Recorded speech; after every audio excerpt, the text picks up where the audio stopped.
नमस्कार, सुप्रभात, good morning. देश का मिजाज क्या है, हम ये लेकर आए आपके सामने।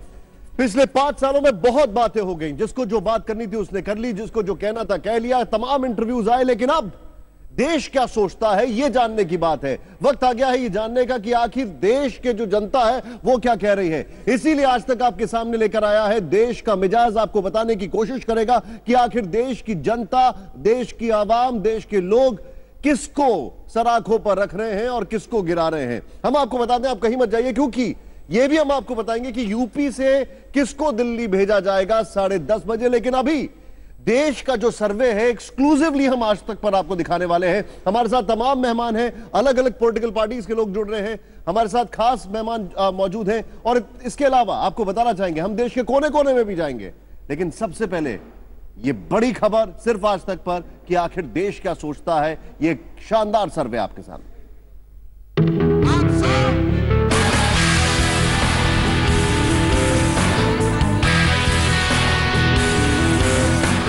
मैंने कभी दावा नहीं किया कि मैंने सारे काम पूरे कर लिए। वो 70 साल के बाद भी दावा नहीं कर सकते, तो मैं 5 साल में करता। चौकीदार, चौकीदार, चौकीदार।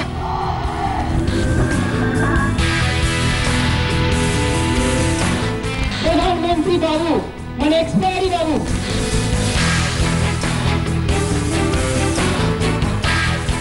ये किस चीज का गठबंधन है? ये सत्ता और स्वार्थ का गठबंधन।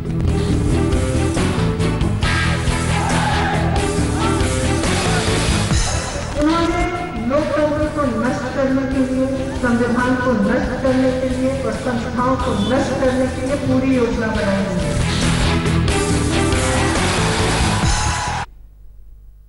अपने दर्शकों को बता दें, सबसे पहले हम आपको दिखाते हैं वो सर्वे जो अलग अलग आंकड़े दिखा रहा है, वो सर्वे जो देश का मिजाज दिखा रहा है। यहां पर आपकी स्क्रीन पर मैं थोड़ा सा यहां पर खड़ा होगा, ये देखें आप। इस सर्वे को अगर आप ध्यान से देखें, ये है सी वोटर का सर्वे। क्या कहता है सी वोटर का सर्वे? अगर आप इसको ध्यान से देखें, एनडीए 261, यूपीए 143 और अन्य 139। यानी यह सर्वे बता रहा है कि यहां पर किसी के हाथ में सत्ता आती नहीं दिखाई देती है। लेकिन अगर एनडीए की बात की जाए, क्योंकि यहां पर अगर हम इस तरफ जाएं और एनडीए की ओर देखें, तो एक चीज साफ होती है कि एनडीए को कहीं ना कहीं कोई जुगत से वो अपनी सरकार बनाने में कामयाब हो सकते हैं, बहुत नजदीक है। लेकिन यहां पर राहुल गांधी की अगर बात की जाए तो इनके लिए थोड़ा सा चिंता का विषय है। आलोक जी हमारे साथ मौजूद है, यहां पर अरविंद वाजपेयी जी भी हमारे साथ मौजूद है। लेकिन यह सबसे पहले सी वोटर का सर्वे हमने आपको दिखाया। सी वोटर का सर्वे जो कह रहा है उसके मुताबिक बड़ी स्थिति जो है वो ऐसा है कि हम तो नहीं कहेंगे, लेकिन कंप्लीट मेजॉरिटी भी आती नहीं दिखाई दे रही है। लेकिन इसके बाद सी वोटर के सर्वे के बाद हम आपको दिखाएंगे वीएमआर का सर्वे। देखिए, जो सबसे कम है उससे ऊपर उठने की कोशिश कर रहे हैं। अब यहां पर जो एक फिगर है इसको आप समझने की कोशिश करें। ये जो फिगर है इसको जरा ध्यान से देखें। ये फिगर, ये इधर पर, ये है सीधे सीधे मेजॉरिटी वाला, यानी कि यहां पर सरकार एनडीए की बनती है, प्रधानमंत्री अब कहा तो जा सकता है कि मोदी बनते दिखाई देते, 283 ये यहां पर। और जो थोड़ी देर पहले आपने सी वोटर का आंकड़ा देखा था, वो आंकड़ा यहां पर इस तरफ अगर बात की जाए तो यहां पर ये राहुल गांधी की तरफ आ जाता है, यानी कि 135। और अन्य के खाते की अगर बात की जाए तो 125। यहां पर एक कंफर्ट जोन सीधे सीधे होता दिखाई देता है। वो कंफर्ट जोन ये है कि सीधे तौर पर सरकार जो है वो एनडीए की आती दिखाई देती है। लेकिन हमने आपको सबसे पहले सी वोटर दिखाया, फिर वीएमआर दिखाया, इसके बाद जो हाईएस्ट है, अब इसको समझने की बात है। जन की बात का जो सर्वे है ये समझें आप, क्योंकि देखिए हम यहां पर अब बातों की बात नहीं कर रहे हैं, बहुत सारे क्लेम्स, काउंटर क्लेम्स किए जा रहे हैं, लेकिन जनता का मूड क्या है उसकी बात कर रहे हैं। जनता के मूड की अगर बात की जाए तो एनडीए, अब जरा इसको देखें आप, ये आंकड़ा जो है ये अपने आप में सबसे अनप्रेसिडेंटेड यहां पर जीएमआर का सर्वे आ रहा है। अब 314, 316, इसका मतलब क्या है? इसका मतलब यह है कि पुलवामा काम कर गया, इसका मतलब यह है लोग सरकार से खुश है, इसका मतलब यह है कि सवर्ण आरक्षण से लोग खुश हैं, इसका मतलब यह है कि जो बजट में चीजें की वो सबसे खुश है। यहां पर यह परफेक्ट सिचुएशन एनडीए के लिए दिखाई देती है। यूपीए के लिए एक और संकट यहां पर साफ आता है, क्योंकि यहां पर इनका जो जादू है वो नहीं चलता। और ये फिगर जो आपके सामने यहां पर, इस फिगर को आप देखें, 117 से 126, अन्य के खाते में 110 और 113।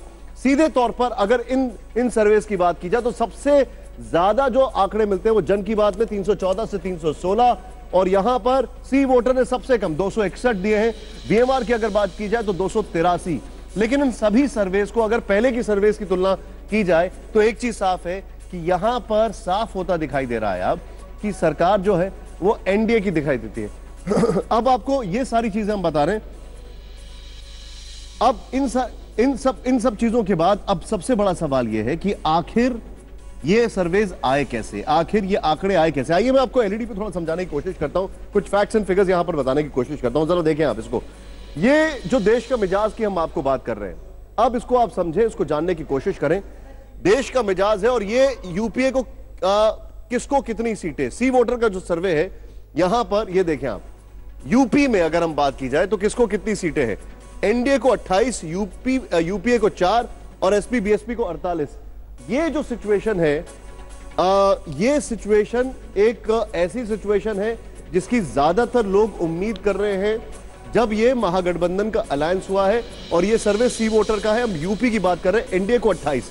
ये समझने वाली बात है। यानी कि अगर ये फिगर आता है और अभी तक जो 60 टिकट बटे थे उसमें से करीब 20% एंटी इनकम्बेंसी इसलिए साफ कर दिया गया क्योंकि वो रिपीट नहीं हुए हैं, तो अगर उसके हिसाब से देखा जाए तो ये अभी चिंता का विषय है। यानी प्रधानमंत्री को अगर इस सर्वे के हिसाब से देखा जाए तो और ज्यादा रैली करनी पड़ेगी, क्योंकि अगर मेन कैंपेनर की बात की जाए ये कंफर्ट जोन में दिखाई देते हैं, जो पिछली बार ऐसा हाल नहीं था। एक जो सबसे खतरनाक वजह है वो ये है कि ये देखें, इनका जो आंकड़ा था वो उस वक्त 4 का था। खैर, अब आपको वीएमआर का सर्वे दिखाते हैं किसको कितनी सीटें, और ये है ओवरऑल। पहले हमने आपको यूपी का दिखाया था, आशुतोष जी हमारे साथ आ चुके हैं, वेलकम आशुतोष जी। और एनडीए को अगर इस यहां पर बात की जाए, अब ये एक परफेक्ट सिनेरियो है, वीएमआर का सर्वे जो है 283, लेकिन अगर ये 283 है तो इसका मतलब एंटी इनकम्बेंसी बिल्कुल नहीं दिखाई दे रहा है, ये समझा जाए, ये सब जानने की बात करेंगे। यूपीए की बात की जाए तो 135 का आंकड़ा यहां पर आता दिखाई देता है। जाहिर सी बात है बहुत डिसअपॉइंटिंग रहेगा इनके लिए, अन्य 125। लेकिन ये जो फिगर आपके सामने आ रहा है 283 का, ये 283 का फिगर अब इतना बड़ा हो जाता है 314 और 316। सर्वे का नाम है जन की बात, यानी कि ये परफेक्ट सिचुएशन है। इसका मतलब कि देश बहुत खुश है, जो सरकार रही उससे बहुत कमाल कर दिया, सरकार के हर एक मूव ठीक कर गया। इतिहास क्या कहता है, ये हमारे एक्सपर्ट जो उनसे मैं जानने की कोशिश करूंगा कि ये कितना ज्यादा रिलायबल है। खैर, वो अलग चीज है। यूपीए की अगर बात की जाए 117 से 126, बहुत डिसअपॉइंटिंग, अन्य 110, 113। अब इस दरमियान मुझे वो बयान भी याद आता है जब प्रियंका गांधी वाड्रा ने यूपी में अपने कार्यकर्ताओं को अमेठी में कहा कि 2022 की तैयारी करना शुरू करें। खैर, अब ये सारे सर्वेज आपके सामने हैं, ये सारी चीजें आपके सामने हैं, लेकिन इस सबके बीच में यहां पर अब हम ये समझने की कोशिश कर रहे हैं कि आखिर माजरा क्या है। ये परफेक्ट सिनेरियो और जितने भी सर्वेज आए उन सब में एक कॉमन फैक्टर है कि सरकार यहां पर एनडीए की बनती दिखाई दे रही है। लेकिन क्या इस पर रिलाई कर सकते हैं? क्योंकि ये क्योंकि शब्द बड़ा मायने रखता है। ऐसे ही सर्वेज आए थे 2004 में, तब आशुतोष जी उस जमाने में यहां पर हम लोगों को रिपोर्टिंग के लिए भेजा करते थे, और इसीलिए मैं सबसे पहला ये सवाल आपसे पूछूंगा। आशुतोष जी, हम सबको वो दौर याद है, वाजपेयी जी का दौर, ऐसे ही सर्वेज थे वो, यहां तक कि इलेक्शन भी प्रीपोन कर दिए गए थे। इन सब पे कितना हम रिलाई कर सकते हैं? ग्राउंड रियलिटी आपकी रिपोर्ट क्या कहती है? देखिए, सर्वे की क्रेडिबिलिटी पे सवाल उठाना तो ठीक बात नहीं होती, क्योंकि जो भी जिसने भी किया, जिस एजेंसी ने किया, मेहनत करके किया होगा। लेकिन दो चीजें बहुत स्पष्ट है। पहली बात यह कि जो 2014 का परफॉर्मेंस था मोदी जी और भारतीय जनता पार्टी का, एनडीए का, वो परफॉर्मेंस फिलहाल इस बार दिखाई नहीं पड़ता है। ना तो ग्राउंड पे वो नजर आ रहा है और ना ही सर्वे में। जन की बात के सर्वे को मैं बहुत साइंटिफिक नहीं मानता हूं, ये मैं स्पष्ट कर देता हूं। लेकिन जो सी वोटर ने किया या वीएमआर ने किया, वो ये दिखाता है कि किसी तरीके से 282 और 250 के आसपास का आंकड़ा आ रहा है। अगर यह है तो इसका मतलब यह है कि कहीं ना कहीं मोदी जी की सरकार की जो लोकप्रियता 2014 में थी, मोदी जी की लोकप्रियता थी, उसमें कमी आई है। दूसरी बात, जो यूपीए है वो इंप्रूव जरूर किया है उसने, लेकिन इंप्रूवमेंट के साथ साथ वो ऐसी स्थिति में नहीं है कि अपने बल पे सरकार बना सके। इसका स्पष्ट मतलब ये होता है कि जो 2019 का जो वर्डिक्ट है वो आपके सर्वे से नजर आता है कि त्रिशंकु संसद वहां पर होगी, किसी को स्पष्ट बहुमत नहीं मिलेगा। कोई एक पार्टी सिंगल लार्जेस्ट पार्टी होगी और वो पार्टी मुझे लगता है भारतीय जनता पार्टी होगी, जो आपके सर्वे से नजर आता है। और वैसी स्थिति में वो सरकार बनाने की कोशिश कर सकते हैं, क्योंकि राष्ट्रपति सिंगल लार्जेस्ट पार्टी को या single largest grouping pre poll alliance को बुलाने का प्रयास कर सकते हैं। खैर वो बात की बात है, लेकिन स्पष्ट है कि अभी कंफ्यूजन की स्थिति है, स्थिति बहुत फ्लूइड है, तरल है, और किसी को साफ बहुमत मिल रहा हो ऐसा नजर नहीं आता। लेकिन मैं आपको बताना चाहूंगा एक उदाहरण यह है कि हम लोग बनारस में थे, और हम लोग जब बनारस में विधानसभा चुनाव चल रहे थे तब हमने देखा कि पूरी की पूरी कैबिनेट आ जाती है, और यकीन मानिए उस वक्त हमें बनारस में लग नहीं रहा था कि सारी सीटें बीजेपी को मिलेंगी, लेकिन जिस तरीके से कैंपेनिंग हुई, जो कुछ भी हुआ, स्थिति उसके बाद आपके सामने है। अब आखिरी दौर में कौन जीतता है ये मायने रखता है, कौन कैसे कैंपेनिंग करता है ये मायने करता है। हमारे साथ दो खास मेहमान और जुड़ चुके हैं, अभय दुबे जी भी आ चुके हैं और अमन सिन्हा जी भी आ चुके हैं। मेरे ठीक बगल में यहाँ पर अरविंद वाजपेयी जी भी मौजूद है और आलोक जी बैठे हुए। सबसे पहले अभय जी, क्या कहेंगे हमारे जो सर्वेज आ रहे हैं, मतलब अलग अलग सर्वेज, हमारे सर्वे तो मैं नहीं कहूंगा, लेकिन हाँ ये कहूंगा कि मेरे पास जन की बात का सर्वे है, सी वोटर का है, VMR का है, हर एक में कॉमन फैक्टर यह है कि सरकार वापस बनती दिखाई दे रही है।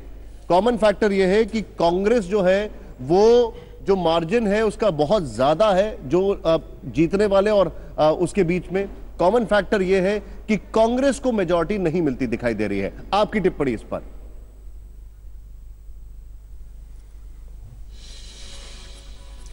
निशांत जी देखिए, सर्वे अपनी जगह ठीक है, लेकिन हम जो राजनीतिक लोग हैं उनका जो अनुभव है, वर्षों का मेरा जो एक्सपीरियंस है वो ये कहता है कि अगर सरकार का स्पान कम हो और वो बाई इलेक्शन हारने लगे, स्टेट्स में हारने लगे, तो समझ लीजिएगा उस सरकार की उल्टी गिनती चालू हो गई है। अगर सरकार का स्पान कम होते हुए वो इलेक्शन जीत रही है, बाई इलेक्शंस जीत रही है, स्टेट के इलेक्शन जीत रही है, तो ये पूरी संभावना होती है कि फिर से वो बहुमत का आंकड़ा छू लेगी। अभी हुआ क्या है, जिस उत्तर प्रदेश का आप जिक्र कर रहे थे, उसी उत्तर प्रदेश में आप देखिए असेंबली के इलेक्शन हो या लोकसभा के बाई इलेक्शंस हो, सारे वो लोग हार गए। हिंदी हार्टलैंड की 11 राज्यों की मोदी सरकार है, लगभग 260 से 63 सीटें इनके पास है। वहां 11 दिसंबर से भाजपा का पराभव प्रारंभ हुआ, मध्य प्रदेश, छत्तीसगढ़, राजस्थान। इसका आशय साफ है कि देश ने नकारना प्रारंभ कर दिया। मुझे पूरी उम्मीद है कि इस बार उतना प्रतिशत भारतीय जनता पार्टी को मिलने वाला नहीं। आखिरी 10 सेकंड में मैं ये बताने की कोशिश करता हूं। आप देखिए मध्य प्रदेश में 29 में से 27 सीटें थी, राजस्थान में 25 में से 25 थी, गुजरात में 26 में से 26 थी, महाराष्ट्र में लगभग 48 में से 41 सीटें इनके पास थी। तो हिंदी हार्टलैंड में ज्यादातर इन्होंने अचीव कर लिया था। आज वहां हालात ये हैं कि 50% भी ये सीट बरकरार नहीं रख पा रहे हैं। तो इसका संदेश साफ है कि कुछ कोशिश दक्षिण भारत में भारतीय जनता पार्टी जरूर कर रही है पोलराइज करने की, मगर उतनी सफलता वहां पर भी दिखाई देती नहीं है। और वायनाड जिस प्रकार राहुल गांधी जी चुनाव लड़ने गए हैं, तो उत्तर से दक्षिण तक मुझको लगता है कि अब भारतीय जनता पार्टी को प्रतिपक्षी दल, विपक्षी बेनकाब करने में कामयाब हुए हैं। कि जिस प्रकार रोजगार के नाम पर ठगा गया, 21 लोग 1 लाख करोड़ रुपए लेकर हिंदुस्तान का ले भागे, लोग उससे आहत है। किसान को दिल्ली के दरवाजे पर लाठियों से लहूलुहान कर दिया, आज भी फसलों के दाम उनको नहीं मिलते। इंडस्ट्री की ग्रोथ कोलैप्स हो गई है, 8 कोर इंडस्ट्री की ग्रोथ कोलैप्स हो गई, एक्सपोर्ट समाप्त हो गया। तो हिंदुस्तान के आर्थिक बदहाली और सामाजिक ताने बाने को छिन्न भिन्न करने का परिणाम भाजपा को भुगतना होगा। अमन जी, आपका रिएक्शन इस पर, लेकिन मैं आपकी इस बात को काउंटर बाद में करूंगा कि बाय इलेक्शंस वाला आपने जो बोला उसके कुछ फैक्ट्स है, लेकिन अमन जी पहले आपका रिएक्शन इस पर।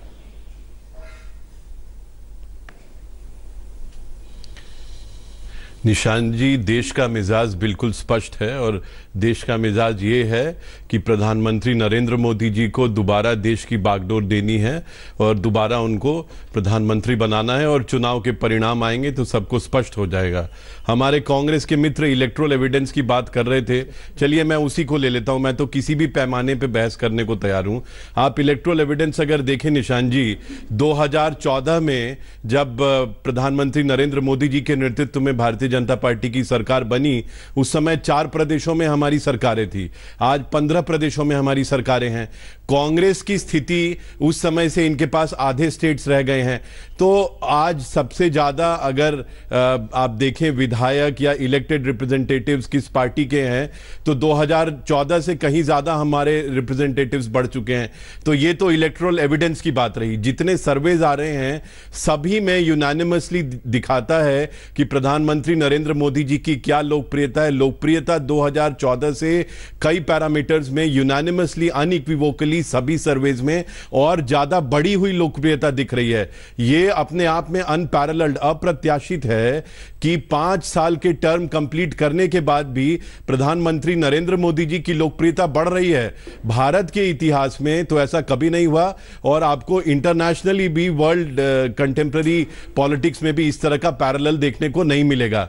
अब ये हमारे मित्र आ जाते हैं, ये जो एजेंडा लेके आ रहे हैं, जो जितना डिलीवर किया है प्रधानमंत्री नरेंद्र मोदी जी की सरकार ने हर एक पैरामीटर पे। आज देखिए हम लोग विश्व की सबसे बड़ी तेजी से बढ़ती हुई अर्थव्यवस्था है, एवरेज इन्फ्लेशन 3.5% है, हाईएस्ट फॉरेन डायरेक्ट इन्वेस्टमेंट आ रहा है, जो हम लोग फ्रेजाइल 5 में थे उससे फास्टेस्ट ग्रोइंग इकोनॉमी हर साल हुए हैं। मैं कह रहा हूं ये जॉब्स की बात कर रहे हैं, जितना जॉब क्रिएशन इस सरकार के कार्यकाल के दौरान हुआ। मैं आपके पास आ रहा हूं, मैं सभी गेस्ट का ओपिनियन लेना चाह रहा हूं, लेकिन मेरा एक काउंटर आपसे पूछना है। देखिए ये सर्वेज 2004 में भी आए थे और 2004 में भी बड़ा मिसरीड किया था सिचुएशन को। मैं यहां पर सिर्फ और सिर्फ अभी एक डेविल्स एडवोकेट प्ले कर रहा हूं। आपको क्या लगता है कि कैसे माना जाए कि ग्राउंड पर यही लहर है? आपको कैसे लगता है कि ग्राउंड पर माना जाए कि ये सब कुछ सही है?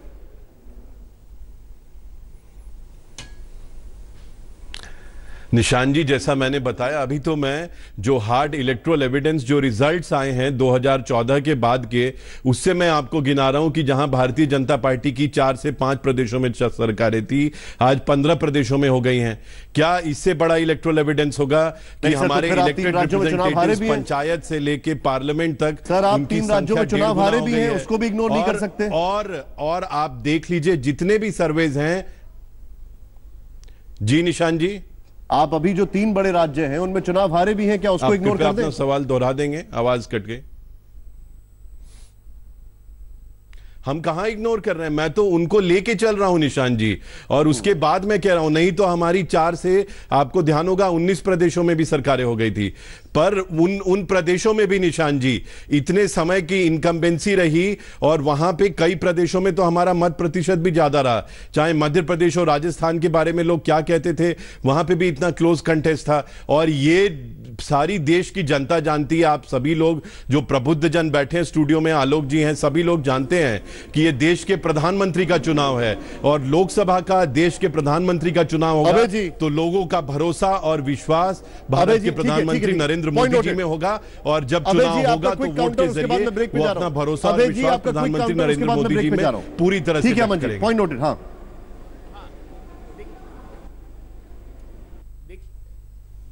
देखिए आप प्रधानमंत्री जी ने फूलपुर गोरखपुर रोड शो भी किए, परिणाम ठीक नहीं आए। पहले तीनों राज्यों में कह रहे थे कि प्रधानमंत्री हमारा चेहरा है, जब हार की कगार पर आ गए तो कहने लगे कि राज्यों के चुनाव है। एंड ऑफ द डे जो जी परिणाम तो आपके संकट में है, आप अपनी चिंता कर लीजिए, हमारी कर रहे हैं।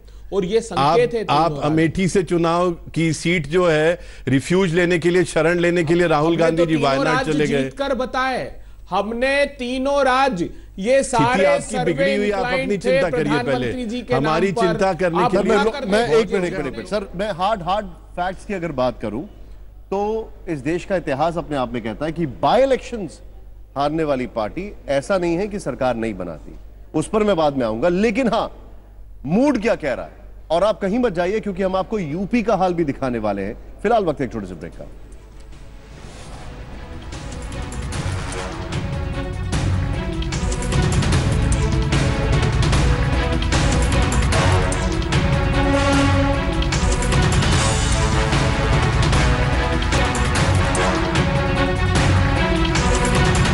आज तक पे जो दर्शक अभी अभी आए हैं, सुबह सुबह आपको बता रहे हैं हम देश का मिजाज, और इस मिजाज को बताने के लिए मुझे खड़ा होना पड़ेगा क्योंकि अब हम आपको दिखाने वाले हैं आखिर कहां कहां, कैसे कैसे, किन किन जगह पर कितनी सीटें, क्या क्या आंकड़े हैं, कौन कौन से सर्वे है। जरा ध्यान से देखें। सबसे पहले आपको दिखाते हैं सी वोटर का सर्वे, यानी कि जिसको कहा जाता है कि एक बहुत ही कन्वेंशनल, बहुत ही ऑर्थोडॉक्स ये कहा जाए, तो यहां पर यूपीए को 143 और एनडीए की अगर बात की जाए तो ये देखें आप, एनडीए को 261 का आंकड़ा एनडीए के लिए है। और अन्य की अगर बात की जाए तो 139 सीटें अन्य के खाते में आती है। ये सी वोटर का है, जिसको कहा जाए कि ये बहुत ही मॉडरेट है। अब असेंडिंग ऑर्डर में हम बात कर रहे हैं, क्योंकि इसके बाद जो सर्वे आ रहा है वो इससे ज्यादा आंकड़े देने वाला है, और वो है वीएमआर का सर्वे। और इसमें यूपीए को 135, एनडीए को 283, 283। यहां पर कॉमन फैक्टर आप देखें, हर जगह किसी ना किसी तरीके से यूपीए जो है वो काफी पीछे दिखाई दे रही है, एनडीए काफी आगे दिखाई दे रही है, सरकार बनते फिर से दिखाई दे रही है यहां पर एनडीए की। लेकिन एक सर्वे जो अब जन की बात का सर्वे है वो सभी को हैरान करने वाला है, क्योंकि यहां पर अनप्रेसिडेंटेड है सब कुछ। यूपीए 117 से 126, जो कि थोड़ा हैरान नहीं, बहुत हैरान करने वाला है। और ये जो फिगर आप देख रहे हैं, इस फिगर के बारे में आप क्या कहेंगे? इस फिगर को अगर आप ध्यान से देखें, ये जो फिगर है ये हैरान करने वाला है। लेकिन अब देश में हम क्या देख रहे हैं, ये समझने वाली बात है। अब हम देश में देख रहे हैं चौकीदार चोर है और मैं हूं चौकीदार। दो कैंपेन स्ट्रैटेजीज हैं, दोनों ने अलग अलग अगर कहा जाए अपने शस्त्र निकाल लिए हैं। प्रधानमंत्री मोदी वर्सेस राहुल गांधी। आइए देखिए। 20% सबसे गरीब परिवारों को, शौक मत होना, अभी धमाका बजने जा रहा है।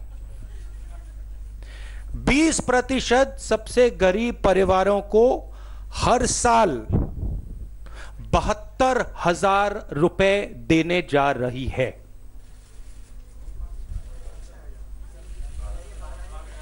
फिर से कहता हूं, एक साल में 20% सबसे गरीब परिवारों को, हर जात, हर धर्म, हर भाषा के गरीब परिवारों को 72,000 रुपए साल के उनके बैंक अकाउंट में सीधा डाल दिया जाएगा। इस देश के पहले प्रधानमंत्री ने गरीबी के प्रति चिंता व्यक्त की थी, गरीबी दूर करने की बात कही थी। मैं 50-55 की बात कर रहा हूं। उसके बाद उनकी बेटी ने उसको आगे बढ़ाया, गरीबी को भी बढ़ाया और नारे को भी बढ़ाया। उसके बाद बेटी के बेटे ने बढ़ाया, उसने भी गरीबी बढ़ाई और नारा भी बढ़ाया। गरीबी बढ़ती है और नारा बड़ा होता जाता है। फिर बेटे की वीडो ने रिमोट कंट्रोल से देश चलाया 10 साल, उसने भी आगे बढ़ाया। अब उनके शाहजादे आए, वो भी चला रहे हैं। अगर आप ट्रैक रिकॉर्ड देखोगे, अगर 4 पीढ़ी एक ही विषय को बार बार बोलती जा रही है और करने में कुछ नहीं, सब नए मतदाताओं का काम है कि इस प्रकार का झूठ बोलने वालों को समझना पड़ेगा, समझना पड़ेगा। अब देखिए, जो हम चुनाव की बात कर रहे हैं और चुनाव में अलग अलग चीजों की बात कर रहे हैं, इसमें एक बहुत बड़ा फैक्टर जो मुझे लगता है टर्न अराउंड, सबसे पहले सवर्ण आरक्षण, उसके बाद जो बजट में 5 लाख की लिमिट आई और फिर बालाकोट स्ट्राइक्स, ये 3 फैक्टर इस तरफ जाते हैं फेवर में। लेकिन उस तरफ क्या फेवर में जाता है वो समझने वाली बात है। आलोक जी, ये जो 72,000 रुपए वाली बात की गई है, लास्ट मोमेंट है। हमें पता है कि 2009 में कांग्रेस ने किस तरीके से चुनाव जीता था और उनका इसके लिहाज से एक ट्रस्ट फैक्टर है मनरेगा को लेकर, या जो जिस तरीके से कैश ट्रांसफर करने वाली बात की थी, ये कितना इंपॉर्टेंट टर्निंग पॉइंट दिखता है? देखिए, बहुत जरूरी तो है, क्योंकि किसानों के लिए बार बार ये बात कही जा रही थी, सारे आंदोलन, सारी पार्टियां इसी की बात कर रही थी। और खास करके विधानसभा चुनावों के बाद जिस तरह से कांग्रेस ने इम्प्लीमेंट करने की कोशिश की, अभी पूरा चाहे अमल न भी हुआ हो, तो एक बड़ी चुनौती थी। इस दृष्टि से एक मुद्दा किसानों के लिए कितना देते हैं, निश्चित रूप से अभी भी ये नहीं कह सकते किसान अचानक सब राहत महसूस करके पूरा वोट दे देगा, लेकिन हाँ, उसको कहीं एक उम्मीद दिखाई देती है कि जो कह दिया गया वो आगे हो सकता है, संभव है। इसलिए अभी हम भविष्यवाणी करना, मैं आपके सर्वे पर यही कहूँगा कि बेसिकली जो आप निष्कर्ष अभी दिखा रहे हैं कि अभी एक तो जल्दबाजी है, लेकिन ये मानिए कि किस पार्टी, खाली कांग्रेस पार्टी का सवाल नहीं है, सवाल ये है कि गठबंधन क्या पूर्व जैसे कहते हैं कि पहले से तय गठबंधन, वो तो अभी किया नहीं है, पार्टियां आपस में एक दूसरे से लड़ रही हैं। बीजेपी ने चाहे शिवसेना से किया हो, इसलिए कौन सी सबसे बड़ी पार्टी होगी, इसलिए बीजेपी को फायदा दिख रहा है कि उन गठबंधन के साथ मिलकर के, चाहे वो किसानों का मामला हो, चाहे वो सुरक्षा का मामला हो, लोगों के लिए। अभी हमारे साथ संजय जी बैठे हैं जो बता सकेंगे कि CSDS के सर्वे में भी जो कहा गया, उसमें भी ये कहा गया कि राफेल उतना बड़ा मुद्दा नहीं, विकास मुद्दा है, इसलिए किसान का मुद्दा बड़ा है, बेरोजगार का मुद्दा भी बड़ा है। उसको कन्विंस करने के लिए समझ सकता हूं क्या कि एक कैंपेन शुरू हुआ, चौकीदार चोर है, और उसका एक काउंटर शुरू हुआ जो कि अपने आप में कोई डिनाई नहीं कर सकता एक अच्छा कैंपेन था, मैं भी चौकीदार, क्योंकि उससे पहले था मोदी है तो मुमकिन है, लेकिन उसने मोदी है तो मुमकिन है को रिप्लेस कर दिया। मैं भी चौकीदार का क्या ये काउंटर है कि वापस आप विकास पर आ गए, 72,000 रुपए की बात करने लग गए? बिल्कुल, मेरा ऐसा मानना है कि ये अति कर दी थी, जिसको कहना चाहिए कि कांग्रेस या राहुल गांधी ने उस कैंपेन को, जिसकी वजह से उनका जो काउंटर किया गया है उसका लाभ बीजेपी को। बीजेपी चाहती थी कि ये चुनाव मोदी जी के नाम पर ही लड़ा जाए, इसमें कोई शक ही नहीं है। देखिए, कांग्रेस अभी भी कहती थी कि ठीक है यदि सरकार बनेगी हमारी तब राहुल गांधी आएंगे, लेकिन यहाँ तो सिर्फ नरेंद्र मोदी के बल पर जिस तरह से चुनाव जीतने की कोशिश है, पार्टी भी मानती है, दूसरे लोग भी मानते हैं, इसलिए मुझे लग रहा है कि निश्चित रूप से ये जो दूसरा काउंटर किया गया, मैं भी चौकीदार, इसका ज्यादा असर हो रहा है, क्योंकि गांव-गांव में चौकीदार ही ज्यादा प्रमुख होता है। न वहां पुलिस होती है, न मीडिया होता है। अभी एक मिनट रुक जाइए, मैं अभी आपके पास आ रहा हूं। हमारे साथ संजय कुमार जी भी है, डायरेक्टर CSDS, उनसे भी मैं रिएक्शन लूंगा। आशुतोष जी, कैंपेन स्ट्रैटेजीज की अगर बात की जाए तो मैं फिर से पीछे जाऊंगा, और मैं रेफरेंस पॉइंट को हमेशा वाजपेयी जी की गवर्नमेंट को ले रहा हूं, क्योंकि वहीं पे हमको लगता था कि वो रीइलेक्ट होंगे कि नहीं होंगे। वहां पे इंडिया शाइनिंग था, फील गुड फैक्टर था, जबरदस्त कैंपेन था, और किसी को उम्मीद नहीं थी कि उस टाइम पे आपको फोन आया करते थे कि मैं अटल बिहारी वाजपेयी बोल रहा हूं। वो मैटर करता है या जो ग्राउंड रियलिटी है वो मैटर करता है? आज का यूथ और तब के यूथ में फर्क है, क्या फर्क, क्या इंपैक्ट ला रहा है? देखिए, एक चीज जो भारतीय जनता पार्टी को कांग्रेस और दूसरी पॉलिटिकल पार्टी से पूरी तरीके से अलग कर देती है, वो उनका जो प्रचार तंत्र है, और प्रचार तंत्र में जो टेक्नोलॉजी का प्रयोग होता है, वो इतना बड़ा इकोसिस्टम क्रिएट कर देते हैं कि हर आदमी को लगने लगता है क्या यही सच है, क्या यही सच है, क्या यही सच है। 2004 का जो चुनाव था, वहां जिस तरीके से SMS आते थे, अटल बिहारी वाजपेयी के फोन पे कॉल्स आते, रिकॉर्डेड कॉल्स आते थे, और जिस तरीके से अच्छे दिन, बल्कि फील गुड फैक्टर का जो कैंपेन उन्होंने किया था, वो ऐसा लगता था कि सब लोग मेस्मराइज्ड हैं। लेकिन जमीन पर हकीकत कुछ और थी। हकीकत इसलिए थी क्योंकि 2001 से लेकर 2003 तक जो इकोनॉमिक ग्रोथ थी वो बहुत नीचे थी, जहां तक मुझे ध्यान पड़ता है 4.3 के आसपास थी, और लोग परेशान थे उन सब चीजों को लेके। पेट्रोल के दाम लगातार बढ़ रहे थे, और उस वक्त यशवंत सिन्हा को लोग कहते थे कि ये जो है टर्न, उनका नाम कि बार बार ही अपनी चीजों को बदल देते हैं, एक खास तरीके का नाम उनका लिया गया था। करीब 10-11 बार पेट्रोल के दाम बढ़ाए गए थे, और हर बार उनको पेट्रोल के दाम वापस लेने पड़े थे। मुझे लगता है कि जो ग्राउंड पे सिचुएशन इस वक्त 2019 के अंदर है, खासतौर पर ऐसा कोई सर्वे मैंने नहीं देखा जिसमें एम्प्लॉयमेंट नंबर 1% पे ना हो, और कंसिस्टेंटली 30% के आसपास लोग नाराज है, बल्कि 30% से ज्यादा लोग नाराज। हाँ, फार्मर्स डिस्ट्रेस की भी बात है, महंगाई भी थोड़ा सा मुद्दा है। बालाकोट का मुद्दा मैंने सारे सर्वे, बल्कि आपके सर्वे में भी देखा कि 4%, 5%, 3%, 5, इससे ज्यादा नहीं दिखाई पड़ता है। एक मिनट, आपने क्योंकि आपने बालाकोट का जिक्र किया, यहाँ पर संजय कुमार जी है, डायरेक्टर CSDS, मैं अब आपसे एक चीज जानना चाहूंगा। और आशुतोष जी स्टैंड बाय, मैं आपके पास आ रहा हूं। समाजवादी पार्टी से हमारे साथ अभी जुड़े हैं, मैं चाहूंगा कि आप थोड़ा सा वार्म अप हो जाएं, सुन लें, फिर मैं आपके पास तुरंत आ रहा हूं। संजय जी, मैं खुद गया हूं शहरों में, गांव में अभी हाल फिलहाल, और एक चीज सुनता हूं कि घर में घुस के मार दिया, घर में घुस के मार दिस। वो बालाकोट फैक्टर कितना इंपॉर्टेंट फैक्टर है? क्या वोट डालते वक्त लोग बालाकोट को याद रखेंगे?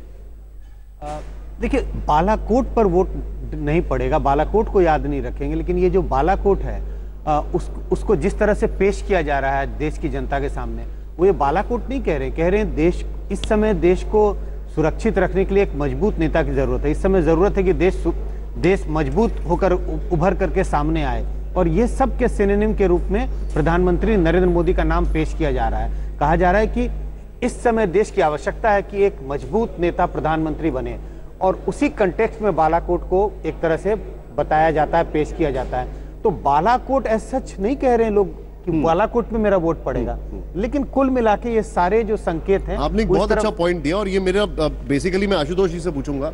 आशुतोष जी, कैंपेन स्ट्रैटेजी में एक नई चीज आई है, और वो नई चीज है मजबूत वर्सेस मजबूर। और मजबूर की अगर बात की जाए तो हम क्या देखते हैं? हम देखते हैं कि आप लोगों ने कुछ सीटें छोड़ी, उन्होंने कुछ आपकी इज्जत की, कुछ हम समझे कुछ वो समझे, लेकिन आप लोग अलायंस नहीं बना पा रहे। हमें अच्छी तरीके से पता है कि किस तरीके से जब प्रियंका ने बोट से यात्रा की, किस तरीके से वो लोगों से मिली, एक बेल्ट से मिली, फिर आपने वो निषाद नेता को अपने पास बुलाया, फिर हमने देखा कि एक बड़े निषाद नेता ज्वाइन कर लेते बीजेपी। महागठबंधन क्या मिथ नहीं होता जा रहा है अगर बात की जाए उत्तर प्रदेश में? देखिए बार बार एक मिनट आशुतोष जी, अच्छा समाजवादी पार्टी। हाँ, धन्यवाद आशुतोष जी, धन्यवाद निशांत जी। देखिए महागठबंधन मिथ नहीं है, आज की राजनीतिक सच्चाई है। और निशांत जी आपको ही पता है कि उत्तर प्रदेश में महागठबंधन एक महापरिवर्तन के रूप में देखा जा रहा है। आप चाहे किसी भी राजनीतिक विश्लेषण से या किसी भी मीडिया चैनल से आप पूछिए, और ग्राउंड रियलिटी है कि उत्तर प्रदेश की 80 सीटों पे किस तरीके से ये महागठबंधन अपना प्रभाव डालने जा रहा है।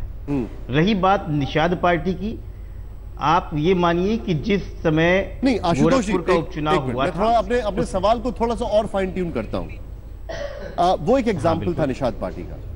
मैं बात कर रहा हूं मजबूर और मजबूत सरकार की। जिस बीजेपी को कहा जाता था कि आपके अलायंस नहीं आ पाएंगे साथ, उन्होंने, आप माने या ना माने, अपने सारे अलायंसेस सबसे पहले लॉक करना शुरू कर दिए। एंड मोमेंट तक कंफ्यूजन रहा कि कांग्रेस आपके साथ आएगी नहीं आएगी, क्या होगा कैसे होगा, बहुत कंफ्यूजन चलता रहा। आपके, अब निषाद पार्टी का एग्जांपल, आपके अलायंसेस पूरी तरह इन ऑर्डर नहीं है। हम बिहार की अगर बात की जाए तो वहां पर चीजें साफ नहीं है। यहां पर मायावती ने सीधे सीधे कह दिया कि हम कांग्रेस के साथ देश में कहीं पे भी टाइप नहीं करेंगे। ऐसे कई सारे फैक्टर्स हैं जो बताते हैं कि आप लोगों में खुद भी यूनानिमिटी नहीं है। वो एक सिग्नल देता है कि कहीं ये मजबूर तो नहीं है। निशांत जी मैं इसको दोनों तरीके से एक्सप्लेन करना चाहूँगा। पहली चीज़ तो ये है कि मजबूत और मजबूर सरकार, जो ये एक नया जो डिनोरा पीटा गया है। देखिए मैं एक चिकित्सक भी हूँ और मैं जानता हूँ मेरी शरीर की ये 206 हड्डियाँ अगर एक में जुड़ जाएं और एक शरीर लकड़ी की भांति चले तो इसमें टूटने की ज़्यादा चांसेस होती हैं। इसीलिए ईश्वर ने इसको अलग अलग तरीके से अलग अलग फ्लेक्सिबिलिटी दी है। और यही राजनीतिक और हिंदुस्तान की लोकतंत्र की खूबसूरती है कि यहाँ पे जितने भी राज्य और संघ शासित प्रदेश है वहाँ अपने एमपी चुने जाते हैं, वो अपना विचार रखते हैं और उसके बाद अपने नेतृत्व की क्षमता को करते हैं। और अगर ऐसा मजबूर सरकार उनको दिखाई पड़ती है तो सन 2014 से पहले इस भारत के लोकतंत्र में ऐसी बहुत सी सरकारें आई हैं जिसमें भारतीय जनता पार्टी उसकी सिर्फ कमियां गिनाती है, उसकी खूबसूरतियां कभी नहीं गिनाती है। अगर ऐसा ना होता तो हिंदुस्तान में आज की जितनी भी टेक्नोलॉजिकल ग्रोथ है, जितनी भी आजकल आर्मी की ग्रोथ है, वो सिर्फ पिछले 5 साल में नहीं आई है। तो मैं नहीं समझता हूँ। दूसरी बात यह है कांग्रेस के साथ आप गठबंधन नहीं करते हैं। वैचारिक रूप से, राजनीतिक रूप से कांग्रेस हमारे साथ में है और ये एक हमारी स्ट्रेटेजिकल तरीका है। और आप उत्तर प्रदेश में देखिएगा किस तरीके से सारा विपक्ष यूनाइट होकर अपने कैंडिडेट को प्रेजेंट करेगा। और एक एक सीट पे, मैं बता रहा हूं, एक एक सीट पे आप लोगों के सर्वे भले ही कुछ कह रहे हो, जमीन पे हम खड़े हुए हैं। किस तरीके से हमारा बूथ अध्यक्ष, हमारा वार्ड अध्यक्ष, हमारा जिला अध्यक्ष, हमारा विधानसभा अध्यक्ष काम कर रहा है, ये आपको चुनाव में दिखाई देगा। रही बात अलग अलग राज्यों की, तो मैं आपको एक बात और कर दूं, इस बार जो महागठबंधन का स्वरूप है वो हर राज्य में मजबूत विपक्षी पार्टियों के हिसाब से ही बना है। जैसे कि उत्तर प्रदेश में समाजवादी पार्टी और बहुजन समाज पार्टी बहुत बड़ा मजबूत विपक्ष है। इसने संगठित होकर कांग्रेस से एक वैचारिक गठजोड़ करके हम भारतीय जनता पार्टी के साथ आ रहे हैं। और उसकी वजह यह है, हम ये अच्छी तरीके से जानते हैं कि लड़ाई छोटी नहीं है, लड़ाई बड़ी है। अपने कुछ मतभेद भुला के आपको जनता के सामने जाना है। सर तो आप, हमारी, क्योंकि आप चिकित्सक हैं, एक मिनट सर, मैं काउंटर ले रहा हूं सबसे। एक मिनट, आप आलोक जी के पास भी एक काउंटर है। आप चिकित्सक हैं, लेकिन सर मतलब ओपन हार्ट सर्जरी की जरूरत है और हो गई कॉस्मेटिक सर्जरी, ऐसा तो नहीं है? ये बहुत बड़ा सवाल है। लेकिन आलोक जी आपका काउंटर। देखिए मैं निशान जी, बहुत अच्छी बात है डॉक्टर हमारे साथ बैठे हैं, तो डॉक्टर साहब से मैं जानना चाहता हूं कि यदि देखिए ये एक शरीर, आपने बहुत अच्छा कहा, शरीर जब तक एक पूरा ठीक से नहीं है तब तक काम नहीं कर पाता। आप ये बताइए ना, कोई घुटना यदि टूटा हुआ हो, टूट जाए बीच में, तब कैसे शरीर काम करेगा? यदि किडनी कुछ प्रॉब्लम करने लगती है और इधर उधर हो जाएगी, लीवर जो बहन जी कहें आप या जो साथी कहें, उनमें से यदि वो लोग जरा गड़बड़ाने लगे तो कैसे शरीर आगे चलेगा कैसे? असली समस्या है गठबंधन को लेके लोगों को है कि आप मजबूत की बात कर रहे हैं, स्थायित्व यदि नहीं होगा तो वही मायावती जी कितनी बार किसकी तरफ चली गई है आप याद करते हैं। अजीत सिंह जी तो सबसे ज्यादा बदलते रहे। सारी बातों का जवाब देता हूँ जी। आलोक जी, आप इस बात को समझ नहीं पाए। मैं बहुत बड़े राजनीतिक विश्लेषक हैं, लेकिन घुटना अगर चला जाए तो जान नहीं चली जाती है। घुटने भी ईश्वर ने 2 दिए हैं और घुटने की सर्जरी तब की जाती है जब तक सर्जरी की जरूरत ना हो। दूसरी बात है लीवर हमारे शरीर में एक ऐसा है जिसका अगर 8% भी काम कर रहा हो तो शरीर में उसके सिम्टम नहीं दिखाई पड़ेंगे। तो मुझे लगता है कि इसको एक एग्जाम्पल के रूप में उन्होंने दिया है और ये बहुत अच्छा एग्जाम्पल है। इसलिए गठबंधन में वैचारिक समानता है और भारतीय जनता पार्टी को पता है कि किस तरीके से जमीनी तौर से उन्होंने अपनी जगह छोड़ी है और यही वजह है इन्होंने सबसे पहले अपने गठबंधनों को लॉक करना शुरू कर दिया है। Point noted. आपने जो पॉइंट रखा है इसको मैं दिखा रहा हूं, लेकिन एक बार फिर से मैं आपको बताना चाहूंगा, यहां पर हम सर्वेज दिखा रहे हैं, कुछ फैक्ट्स यहां पर सामने आ रहे हैं और वो फैक्ट्स की हम बात कर रहे हैं। हालांकि अभी एक चिकित्सक कि आखिर एनडीए को इतनी सीटें कैसे मिल रही, ये समझने वाली बात है। यानी कि सारे फैक्टर्स जो थे वो नलिफाई हो गए, शून्य हो गए सारे फैक्टर्स। ये देखिए जन की बात के सर्वे हम आपको दिखा रहे हैं, इसमें सारे फैक्टर्स की अगर बात की जाए तो एकदम सब कुछ कंप्लीट सब कुछ सही है। संजय जी, आपने सर्वे जाहिर सी बात है शुरू कर दिए होंगे, ग्राउंड रिपोर्ट आपकी क्या कह रही है? लोगों के लिए मुद्दे कौन से हैं, लोगों के लिए विषय कौन से हैं? मुद्दे बहुत साफ है। अगर आप कहें कि आपके लिए सबसे बड़ा मुद्दा क्या है, लोग कहते हैं बेरोजगारी है, प्राइस राइज है, लेकिन क्या इन मुद्दों पर लोगों का वोट देने का निर्णय बदलेगा या उस पर डिसाइड करेगा, ऐसा हमें दिखाई नहीं पड़ता है। मुझे लगता है प्राइम मिनिस्टर मोदी को देख करके कई लोग वोट कर रहे हैं और बीजेपी के लिए अभी भी अट्रैक्शन दिखाई। ये फैक्टर मैंने खुद नोट किया है। अभय जी, मैं आपसे एक चीज जानना चाहूंगा, हम लोग यहां पर अलग अलग जगह अलग अलग अभय जी स्टैंड बाय, मैं आपके पास आ रहा हूं। अभय दुबे जी, हमने यहां पर कई सारी चीजें ऑब्जर्व की। कल राहुल गांधी को बोलना पड़ा वायनाड में कि लेफ्ट के खिलाफ मैं एक शब्द नहीं बोलूंगा, भले ही वो मेरे इस मूव से कितना भी नाराज हूं। सपा बसपा बहुत नाराज है जिस तरीके से प्रियंका गांधी ने निकलना शुरू किया। बसपा ने क्लियरली बोल दिया कि हम आपके साथ कहीं से भी कोई भी टाइप कुछ भी नहीं करेंगे। ये तलखी आप अपने जो आपका घर है उसको इन ऑर्डर नहीं ला पाए, क्या ये समझा जाए?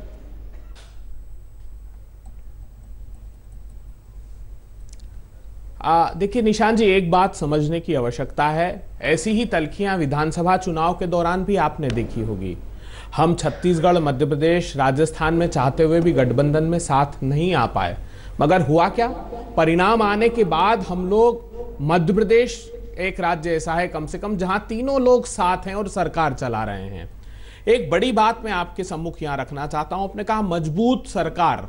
हाँ, अभी जी क्योंकि आपने पॉइंट रखा इसलिए इस पॉइंट पे क्लैरिफिकेशन देश की जनता। अभी जी एक मिनट आपसे ये पॉइंट, क्या पार्टी के अंदर इस चीज को लेकर कंफ्यूजन था? क्योंकि हमने क्या देखा, हमने बैंगलोर में देखा सब लोग एक साथ, हम साथ हैं कि तस्वीर दिखाई जा रही है, लेकिन उसके बाद जैसे ही लोकसभा चुनाव आते हैं, पर्सनल हित, पर्सनल एम्बिशंस क्या ये ओवर पार करते हैं? क्या पार्टी का थिंक टैंक कुछ और सोचने लगता है? मैं इस पर आपसे जवाब दूंगा एक छोटे से ब्रेक के बाद।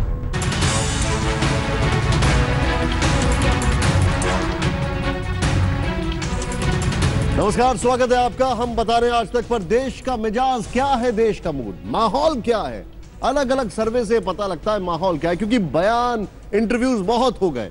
अब समझने वाली बात यह है कि आखिर देश क्या कह रहा है, जनता की मांग क्या है। आइए अब आपको दिखाते हैं। खास मेहमान हमारे साथ हैं और कुछ नए मेहमान जुड़े, लेकिन सबसे पहले आप यहां पर देखिए, जो हम आपको अलग अलग सर्वेज के रिपोर्ट्स दिखा रहे हैं, इनको समझने वाली बात है, इनको जानने की कोशिश करते हैं। सबसे पहला सर्वे, चलिए इस बार शुरू करते हैं। सबसे ज्यादा किसने दिया है, सबसे ज्यादा भर भर के किसने दिया है, वो है, ये देखें आप, इन तस्वीरों को देखें, ये है जन की बात का सर्वे। अब 314 और 316, ये आप समझ रहे हैं 314 और 316 का मतलब क्या है? ये तो अपने आप में सबसे परफेक्ट सिनेरियो हो जाएगा अगर इंडिया की बात की जाए, लेकिन यहां पर ये कौन सी परिस्थिति में आएगा आंकड़ा? 117 से 126, अन्य को तो हम भूल ही जाते हैं, लेकिन इस परिस्थिति का मतलब क्या है? अगर इस परिस्थिति की बात की जाए तो ये यूपीए में से ए हटाने के बाद यूपी में क्या होगा, क्योंकि जो यूपी में होगा उसके बाद ये होगा और फिर ये होगा, ये समझा जा सकता है। क्योंकि ये वाला फैक्टर का मतलब यह है कि यूपी में बहुत कमाल कर दिया बीजेपी ने, और वो कौन सी परिस्थिति में होगा वो हम आपको 10:30 बजे बताएंगे। लेकिन इसको समझने वाली बात है, ये जो सर्वे है ये बताता है कि यहां पर बीजेपी का जो परफॉर्मेंस है, एनडीए का जो परफॉर्मेंस है, वो अनप्रेसिडेंटेड है, अप्रत्याशित है। ये कैसे संभव है? खैर, इसमें हम हमारे खास मेहमान जो है उनसे हम बातचीत करेंगे। लेकिन अब इसके बाद वीएमआर का सर्वे, अब यहां पर वो स्थिति दिखती है जो कि शायद अंदर खाने बेस्ट सिनेरियो इस पॉलिटिकल पार्टी को लगता है कि ये हो सकता होगा। क्या पता, ये सब कुछ हाइपोथेटिकल है, क्योंकि अब सब कुछ जो है वो सिर्फ डिपेंड करता है कि जनता का मूड क्या है, और वही हम आपको दिखा रहे हैं। एनडीए 283, यहां पर यूपीए 135, अन्य 125। लेकिन इन दोनों का मतलब क्या है? इन दोनों का मतलब है ट्रस्ट फैक्टर, यानी कि देश में अभी भी क्या प्राइम मिनिस्टर मोदी को लेकर ट्रस्ट फैक्टर बरकरार है? ये एक बहुत बड़ा सवाल है। फिर उससे जुड़ता एक और सवाल है कि जिस तरीके से सवर्ण आरक्षण आया, जिस तरीके से बजट में कुछ चीजें आई, पीएम किसान की अगर बात की जाए वो बात की जाए, जिस तरीके से फैक्टर आया बालाकोट स्ट्राइक्स, क्या उन सब ने कमाल कर दिया? यहां पर हम ये सवाल जानना चाहेंगे कि यूपीए का 135, अब ये बड़ा जानने वाली बात है। ये सर्वे जो हुए हैं वो 72,000 के पहले से हुए, जो 72,000 का अनाउंसमेंट हुआ उसके पहले के सर्वे, उसके बाद का इंपैक्ट जानने के लिए संजय जी हमारे साथ यहां पर बैठे हुए हैं, उनसे हम जानेंगे। ये सी वोटर की अगर बात है, सी वोटर ने सबसे ज्यादा मॉडरेट सीटें दी हैं यूपी में, वो हम आपको दिखाएंगे। ये देखिए आप, 261 सीटें, और 261 तब जब एनडीए को यूपी में 28 सीटें दे रहे हैं, वो हम आपको यूपी में अभी दिखाएंगे आपको। यूपीए की अगर बात की जाए 143, यहां पर सिर्फ 4 मिलती हैं कांग्रेस को और अन्य को 139। लेकिन इस सबके बीच अब कैंपेन स्ट्रैटेजीज की अगर बात की जाए, जो यहां पर अक्सर हम बात कर रहे हैं, एक तरफ मैं हूं चौकीदार, दूसरी तरफ चौकीदार चोर है, अब आ गया है 72,000। लेकिन वहां पर इसका क्या है तोड़? आइए देखते हैं क्या चल रही है ये एक तू में। मजदूर के घर के सामने चौकीदार खड़ा होता है क्या? देखा आपने कभी? बेरोजगार युवा के सामने चौकीदार खड़ा होता है कभी? ना। किसान के घर के सामने चौकीदार खड़ा होता है कभी? अनिल अंबानी के घर के सामने कितने चौकीदार हैं? भाई और बहनों, चौकीदार सिर्फ अमीर लोगों के घर के सामने खड़ा होता है। गरीबों के घर के सामने कोई चौकीदार नहीं खड़ा दिखाई देता। ये जो चौकीदार है, ये अनिल अंबानी का, मेहुल चोकसी का, नीरव मोदी का, विजय माल्या का, ललित मोदी का चौकीदार। और आप तो जानते हैं मैं चौकीदार हूं, और चौकीदार कभी नाइंसाफी नहीं करता है। हिसाब होगा, सबका होगा, बारी बारी से होगा। सीधे सबसे पहले इस पे पॉलिटिकल रिएक्शन से देते हैं, क्योंकि अब देखिए जो सर्वेज आए, अब एक नया सेगमेंट है, नई जनता जुड़ रही है इस वक्त हमारे साथ। राजीव त्यागी जी कांग्रेस हैं, आपका स्वागत है। हमारे साथ राजीव जेटली जी हैं बीजेपी से, आपका भी स्वागत है। अब मुझे पूरा नाम लेके संबोधित करना पड़ेगा। और प्रोफेशनल डॉक्टर, अब पॉलिटिकल चिकित्सक हमारे साथ आशुतोष वर्मा जी समाजवादी पार्टी से हैं, आपका भी स्वागत है। लेकिन सबसे पहला सवाल राजीव जी मैं आपसे पूछूंगा, राजीव त्यागी जी से पूछूंगा।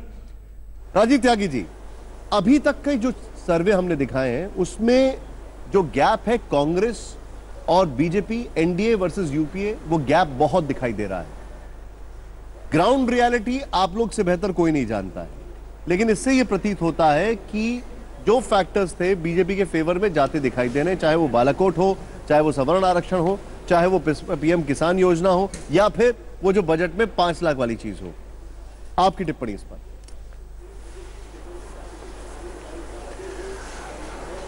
देखिए निशांत जी, देश में संचार क्रांति होने के पश्चात कोई भी पॉलिटिकल पार्टी अपना संदेश यदि देना चाहती है निचले स्तर पर जाकर, ग्राउंड लेवल पर, तो वो देने में कामयाब हो जाती है। और हमारा मैनिफेस्टो आने के बाद जिस तरह से 72,000 गरीबी परिवार और जिस तरह से 6% हम शिक्षा के लिए देने का काम करेंगे, जिस तरह से किसानों के लिए हम बेहतर योजना लेकर के आएंगे और किसानों के लिए अलग बजट बनाने का काम करेंगे, और विभिन्न राज्यों में जहां जहां हमारी सरकार आती रहेगी किसानों का ऋण माफ करने का कार्य करेंगे।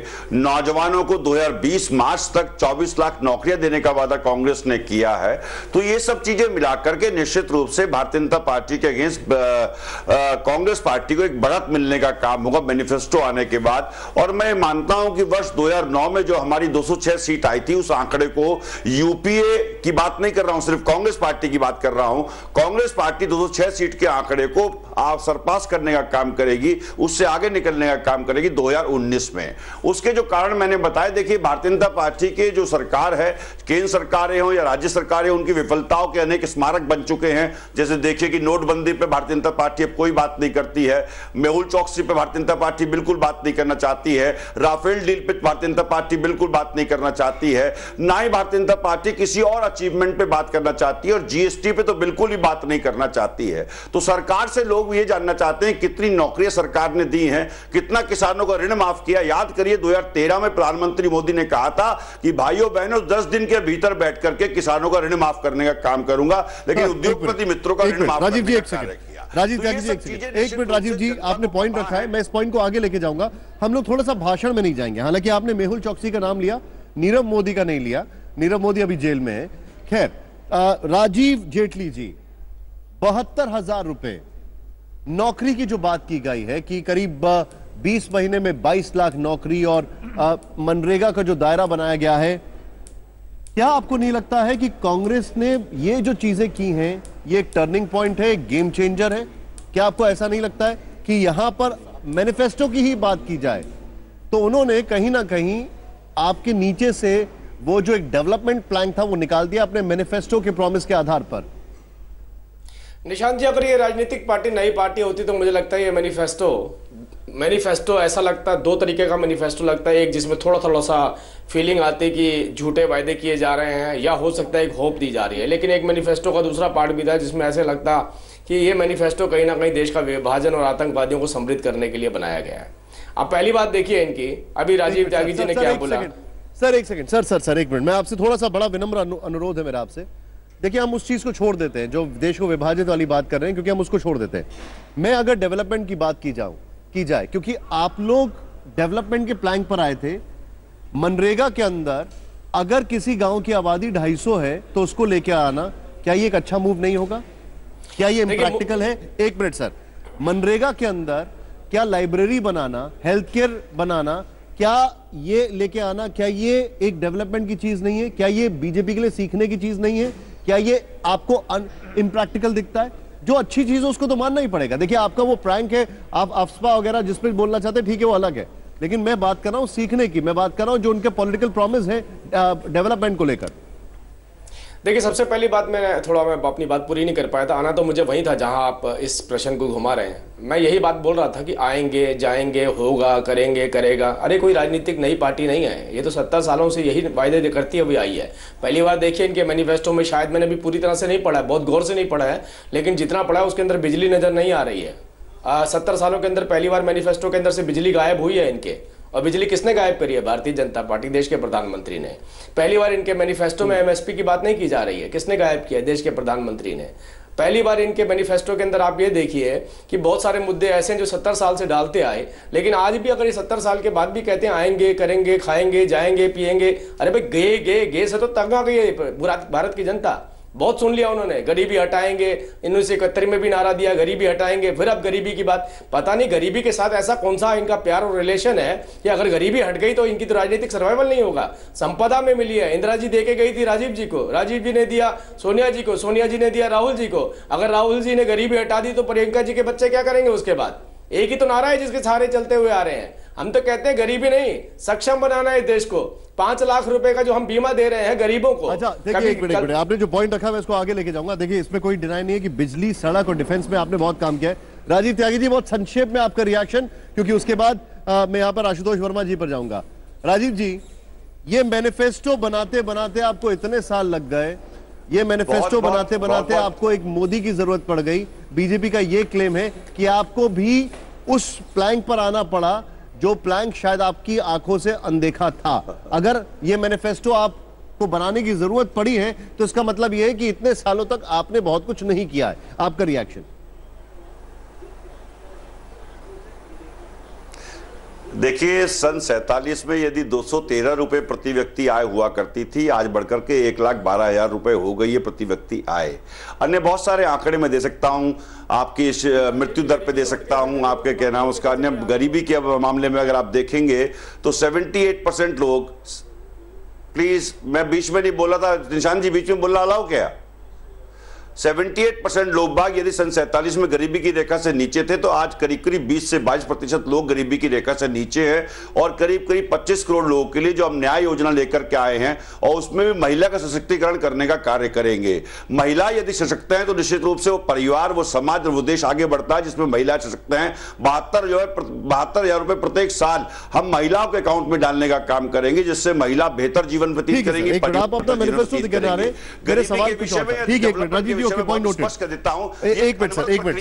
एक सेकंड, वो जो गैस की योजना थी वो भी महिला सशक्तिकरण के लिए की गई थी, वो उसको डिनाई नहीं कर सकते। आशुतोष वर्मा जी, अब एक तरफ आप मैनिफेस्टो देख रहे हैं, मैं आपसे बड़ा स्ट्रेट फॉरवर्ड हार्ड हिटिंग सवाल पूछ रहा हूं। एक तरफ विकास की बात होती है, दूसरी तरफ विकास का मैनिफेस्टो आता है, लेकिन हम देखते हैं कि सपा बसपा अभी भी जात धर्म पर राजनीति कर रही है। अगर पॉलिटिकल डेवलपमेंट की बात की जाए तो सिर्फ एक काउंटर रिएक्शन आता है, लेकिन ग्राउंड पर सिर्फ जात और धर्म वो मायने रखता है।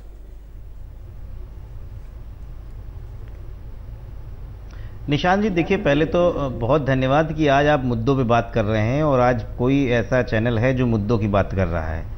दूसरी बात से मैं थोड़ा उत्तर रखूंगा कि कांग्रेस का मैनिफेस्टो आ गया है, मुझे लगता है भारतीय जनता पार्टी का आज रिलीज होना है और समाजवादी पार्टी, बहुजन समाज पार्टी का अगले 2 दिन में आने जा रहा है।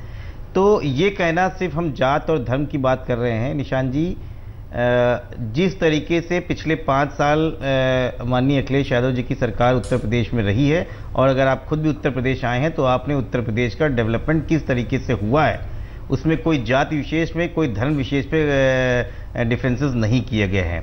और जिस तरीके से इकोनॉमिक ग्रोथ उत्तर प्रदेश ने 5 साल 2012-17 ने की है वो सबको पता है, चाहे वो विश्व की बड़ी बड़ी संस्थाएं हो, WHO हो, चाहे वो Bill Gates Foundation, India Gates Foundation का इन्वॉल्वमेंट हो और चाहे इंडिया की बड़ी बड़ी अंबानी अडानी हो, सब उत्तर प्रदेश में उन्हीं 5 सालों में आई थी और निवेश किया है।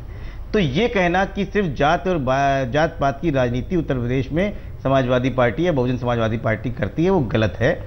ये जरूर मानता हूं कि राजनीति की जहां जरूरत पड़ती है वहां पे जिस तरीके का गठजोड़ इस बड़ी शक्ति को हराने के लिए पड़ता है हम कर रहे हैं और क्या स्ट्रेटजी का प्लान है ये अभी हम नहीं बताना जरूरी है। मेरे लिए ब्रेक लेना जरूरी है, लेकिन बड़े दुख के साथ मैं आपको ये नीचे पढ़ाना चाहूंगा, जरा ध्यान से देखें। हम बात कर रहे हैं डेवलपमेंट की और बीच में मुस्लिम लीग को लेकर ये ट्वीट आ रहा है योगी आदित्यनाथ का, वायरस से संक्रमित है कांग्रेस। हम बात कर रहे हैं एक ऐसे प्रधानमंत्री की जो इसलिए इलेक्ट हुए थे क्योंकि वो देश को बदलने वाले हैं, जो फिर से इस चीज को लेकर आ रहे हैं, वो अपना ये क्लेम करते हैं और यहां पर हम ये ट्वीट पढ़ रहे हैं। वापस लौट रहे हैं एक ब्रेक के बाद।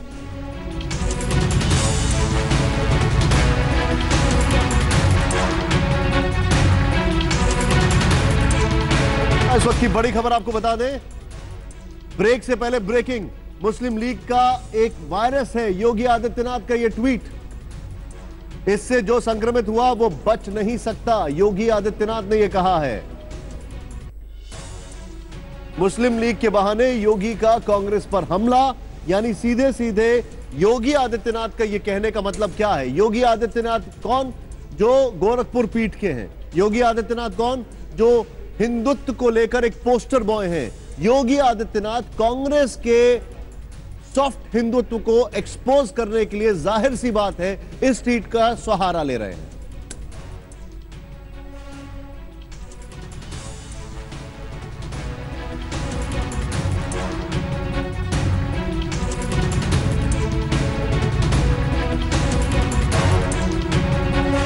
आप देख रहे, हम बात कर रहे हैं देश के मिजाज की।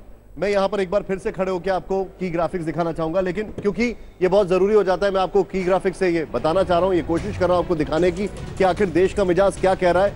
लेकिन सारी खुदाई एक तरफ, अभी अभी एक ब्रेकिंग न्यूज आ जाती है और वो ब्रेकिंग न्यूज बताती है कि योगी आदित्यनाथ ने क्या ट्वीट किया है। वो मुस्लिम लीग को वायरस बता रहे हैं कि कांग्रेस को बता रहे हैं वो एक वायरस से ग्रस्त है। देश के मिजाज से अगर इसकी तुलना की जाए तो इससे क्या इंपैक्ट होगा? हम इससे क्या देख रहे हैं। पहले क्विक रिएक्शन इस पर लूंगा और फिर मैं आगे बढ़ूंगा, क्योंकि इसको हम पॉलिटिक्स आज की जो हम मिजाज दिखा रहे हैं, देखिए आप VMR का सर्वे 283, हम बात कर रहे हैं यहां पर किसको कितनी सीटें आएंगी, लेकिन इन सारे स्टेटमेंट से कोई फर्क पड़ेगा। और मैं पॉलिटिशियंस के पास नहीं जाऊंगा, अभी जो हमारे साथ खास जर्नलिस्ट है, सेफोलॉजिस्ट है, उनसे हम बात करेंगे। संजय जी, इससे कोई फर्क पड़ेगा कि नहीं पड़ेगा?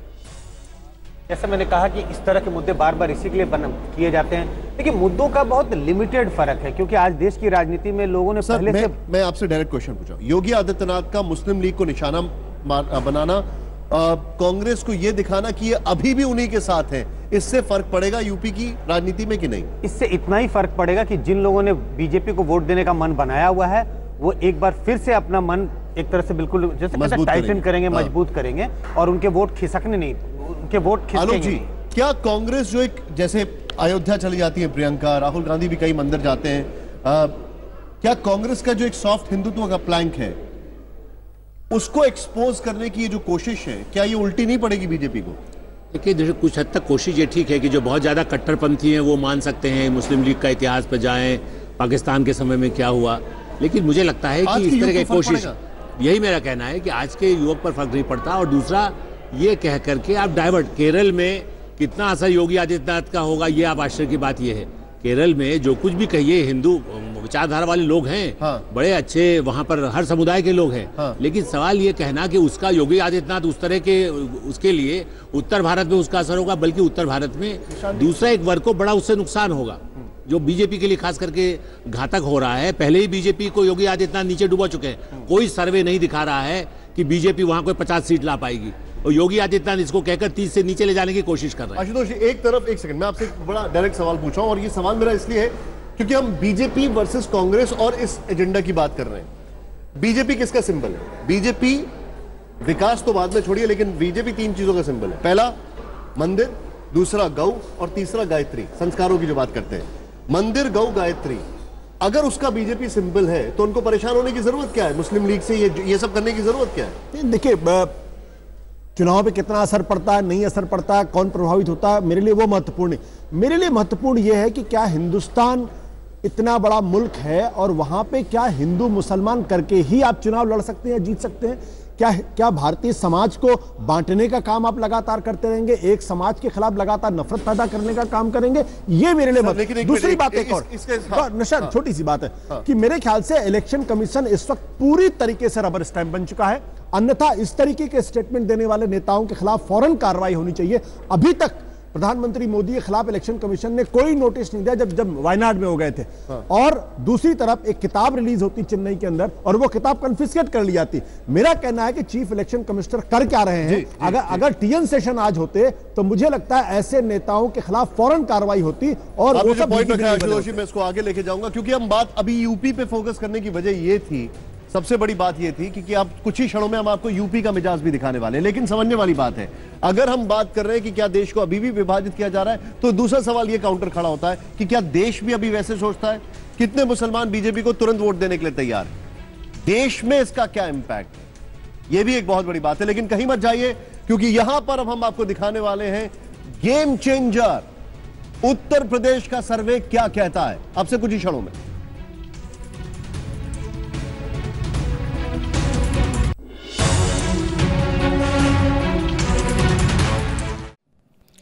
लेटेस्ट खबरों के लिए यूं ही देखते रहिए आज तक, और इस वीडियो के पसंद आने पर लाइक, शेयर एंड सब्सक्राइब करना ना भूलें।